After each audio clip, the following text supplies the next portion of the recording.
My fiancé texted after canceling our wedding. I maxed out your credit card for my refreshment trip. You said you love me. I replied, enjoy. Then I reported the card stolen, disputed the charges as fraudulent since we'd been arguing for a week, and sent her the police report number. Her trip ended at the airport. I, 3rd male, am still trying to process the absolute train wreck of the last month. My wedding, which was supposed to be in 3 weeks, is off. My now ex-fiancée, Rachel, 30, called it quits. And how did I find out she was really handling the breakup? A text message? Rachel and I had been together for 5 years, engaged for the last one. Wedding planning was, well, it was wedding planning. Stressful, expensive, the usual. We'd been bickering more than usual for the past couple of weeks, mostly about stupid stuff. Vendor choices, guest list drama from her side of the family, the mounting costs. I figured it was just pre-wedding jitters. Apparently I figured wrong. Last Tuesday, she drops the bomb. I can't do this, Tyler. I need space. I'm calling off the wedding. Just like that. No real discussion, no let's try to work through this. Just done. I was gutted, obviously. Confused, angry, hurt, the whole damn cocktail. I tried to talk to her, to understand, but she was a brick wall. Packed a bag and went to her parents' place. I spent the next few days in a daze, starting the horrible process of calling vendors, family, friends, trying to salvage deposits, which, spoiler alert, is mostly a lost cause. I was already looking at a significant financial hit. My main credit card, the one with the highest limit that we'd earmarked for a couple of the final big wedding payments that thankfully hadn't been made yet, was in my wallet. I use it for most things. She was an authorized user on it, had her own card with her name. We'd agreed it was for emergencies or agreed upon big purchases. Fast forward to this morning. I get a text from Rachel. I'm expecting, I don't know, maybe an apology? An explanation? Details on how we're gonna untangle our lives? Nope. Hey, just landed. Needed a serious refreshment trip after all this stress. Maxed out your Amex Platinum for it. Spa package, new wardrobe, the works. You always said you loved me and wanted me to be happy. Don't worry, I'll pay you back. Eventually. My jaw hit the floor. Maxed out? My card has a $25,000 limit. She's talking like she bought a fancy coffee, not taken a blowtorch to my finances. Refreshment trip? After she blew up our lives? The sheer audacity. The flight and resort must have been booked in advance on the card, but the new wardrobe and spa package were clearly her immediate plans upon arrival. For a minute, I just stared at the text. The "you said you love me" part really got me, like that's a blank check for grand larceny. The old me, the one from a week ago, might have raged or pleaded or God knows what, but something in me just snapped, or rather went very, very cold. I replied, enjoy. Then I picked up my phone and called American Express. Hi, I need to report my credit card stolen and dispute a series of fraudulent charges. Okay, sir, can you tell me the card number and when you last had it? I have my card. My ex-fiancée, who was an authorized user, has taken her card after unilaterally ending our engagement and has informed me via text message that she has maxed it out on a non-emergency, unauthorized personal trip. We had been arguing for a week prior to her ending the relationship, and there was no agreement for these purchases. This is entirely fraudulent. I explained the situation, the canceled wedding, the text message, which I screenshotted and saved, obviously. The rep was surprisingly understanding. They flagged all recent transactions, the big ones, first-class airline tickets and a multi-night booking at a luxury resort, had already gone through. Likely booked a day or two before she texted me. But they noted the new wave of charges that were clearly part of the refreshment trip spree she just embarked on. Total damage was already climbing towards $22,800. They canceled her card immediately and started the fraud investigation. I changed all my online passwords, banking pins, the works. Then I forwarded Rachel the email confirmation from Amex with the fraud case number and the police report number I filed online for the unauthorized use. My text, FYI, have a great trip, or what's left of it. I haven't heard back yet. Part of me is waiting for the explosion. Part of me is weirdly calm. I've been a doormat in the past, not this time. This isn't about the money. Okay, it's a lot about the money. I'm not a millionaire. It's about the colossal, insulting, entitled betrayal. So Reddit, AITA for going nuclear? Or was this justified? Update 1. The meltdown, the parents, and the audacity posted approx 3 weeks ago. Holy crap. You guys, the comments on my original post were a wild ride. Mostly supportive, which NGL helped a lot. A few calling me petty. But I think they missed the part where she basically stole nearly $23,000. So, the explosion I was waiting for? It came. And it was spectacular. It took a little longer than I thought. Rachel must have had a grand old time with her initial shopping spree on day 1, the new wardrobe she bragged about. The card would have worked for those boutique purchases right after she landed and before Amex processed my fraud report and canceled her card. The first sign of trouble for her probably came on day 2. I imagine her swanning into the resort spa for her pre-booked spa package only to have the card declined. That's when my phone started blowing up with texts. WTF, Tyler? They declined the card at the hotel spa. This is so embarrassing. What did you do? This is a huge misunderstanding. Call me now. You can't do this to me. I'll be stranded. The hotel is asking for a new card for the rest of the stay. I didn't reply to any of them. What was there to say? Then came the phone calls. I ignored them. Then the voicemails. The first few were her, alternating between screeching and fake crying. The best one was, "How could you be so cruel? After everything?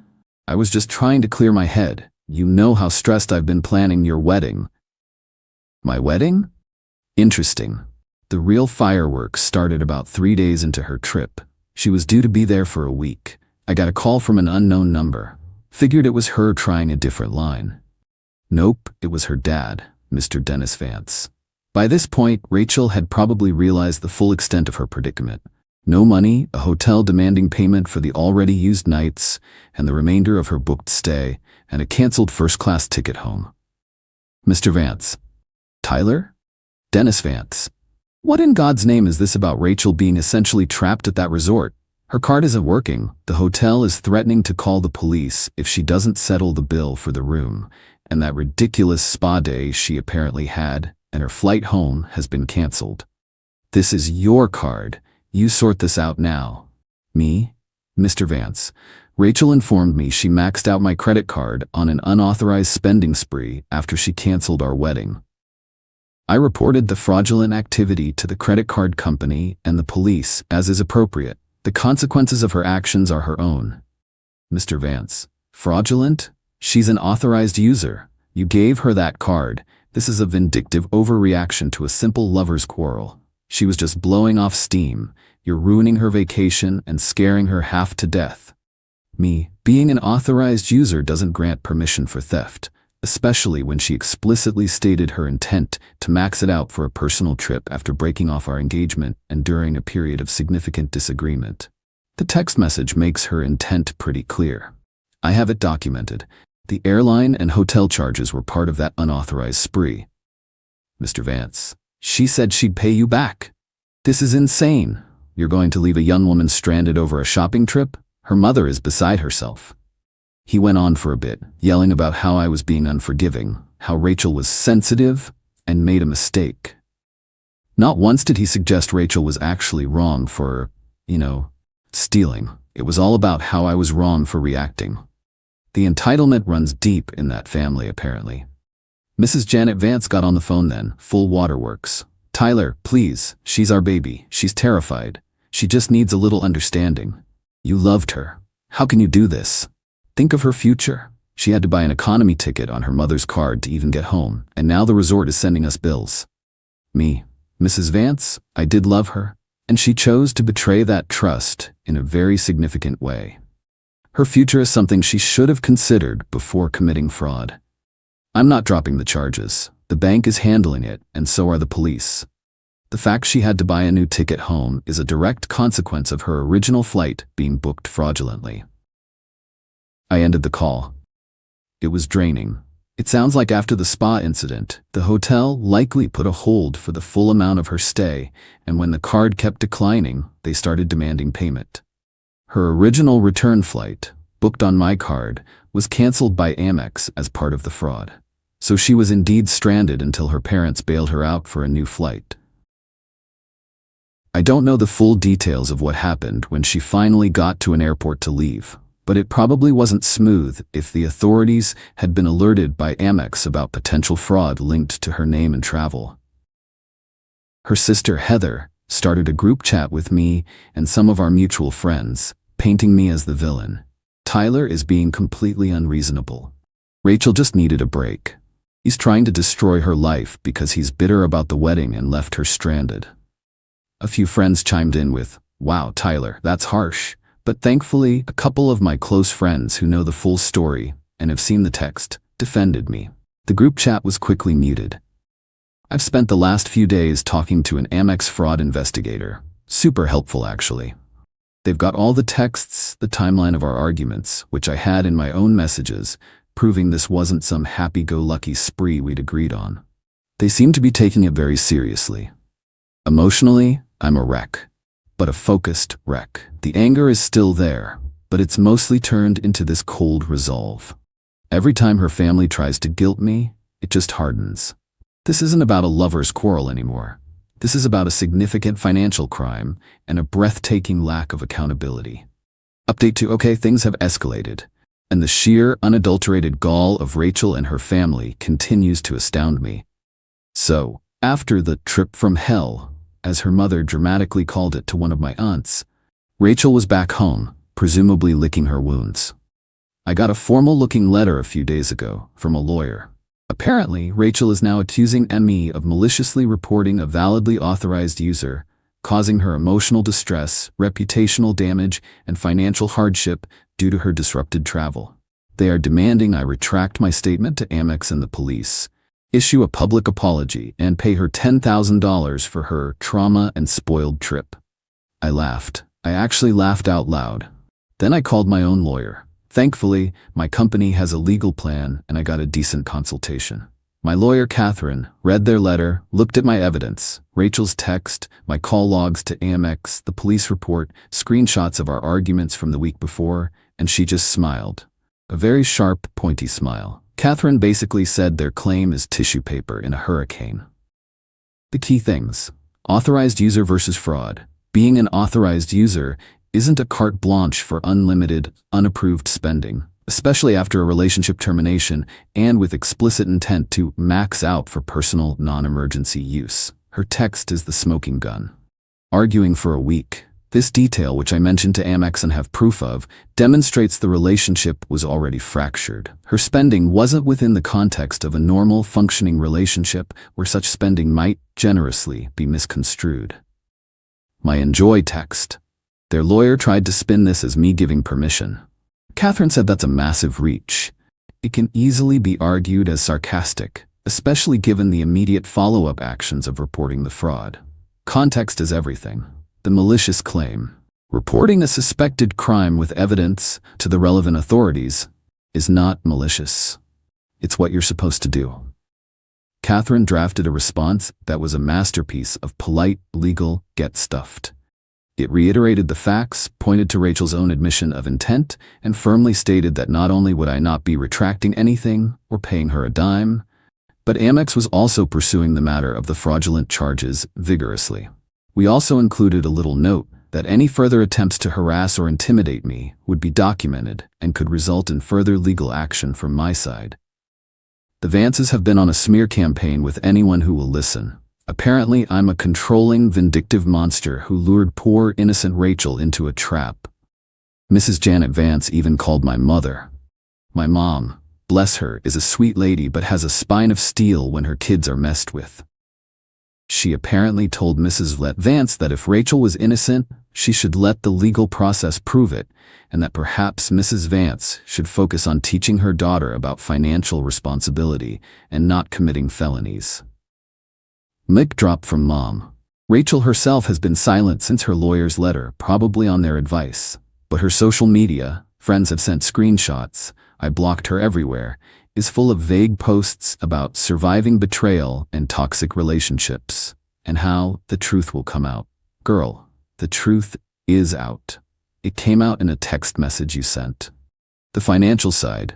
Amex has provisionally credited most of the charges back to me while they complete their investigation. They seem pretty confident. The stress is still there, though. It's not just the money, it's the sheer nastiness of it all. I found some of the items she bought on her day one shopping spree listed on a popular resale site. Designer bags, shoes, electronics, still with tags on. So much for refreshment, more like asset acquisition. I passed that info to Amex too. They were interested. There was a brief moment last week, late at night, where I felt a pang of something. Maybe sadness for what I thought we had. But then I remembered that text, that entitled smirk I could feel through the phone, and it just solidified my resolve. This isn't about revenge anymore, it's about consequences. She made her choices, now she gets to live with them. I'm documenting everything. Every call, every text, every social media post I get wind of. Catherine says it's good practice. Final update. It's been a few months, and I figured I owed you all a final update. The dust has mostly settled, though there are still a few lingering particles of crazy. Let's get the big news out of the way. Rachel was officially charged with felony grand larceny and credit card fraud. Her lawyer's bluster about suing me vanished pretty quickly after my lawyer's response, and more importantly, when the DA's office picked up the case based on Amex's investigation and the police report. The evidence was just too clear-cut. Rachel's text message saying, "I maxed out your Amex Platinum. You always said you loved me," was, according to a friend in law enforcement, the nail in her coffin. It showed intent and a clear admission.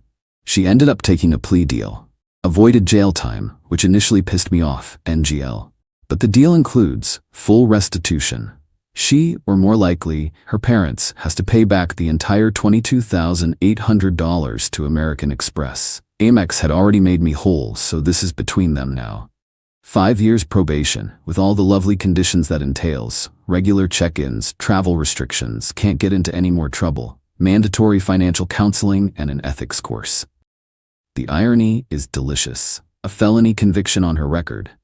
This is the big one. That's gonna follow her around for a long, long time. Job applications, apartment rentals, travel to some countries, all impacted.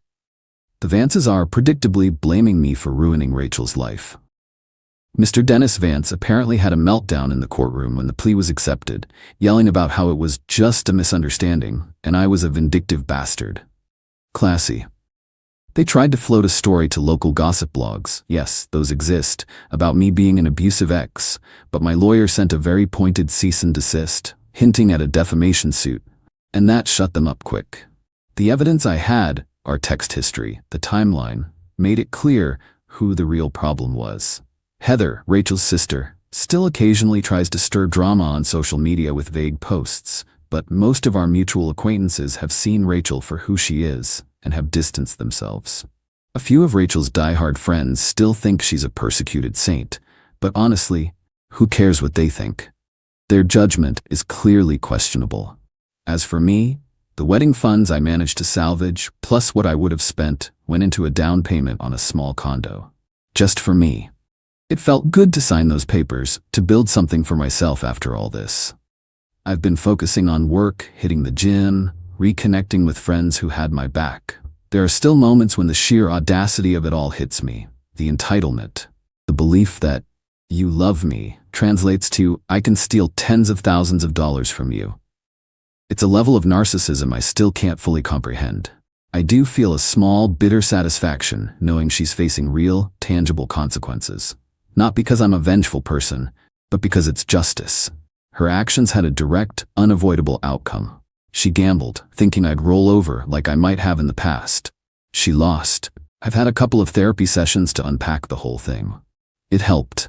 Realizing that her actions were about her issues, her entitlement, her lack of character, not about my worth or any failing on my part, was freeing.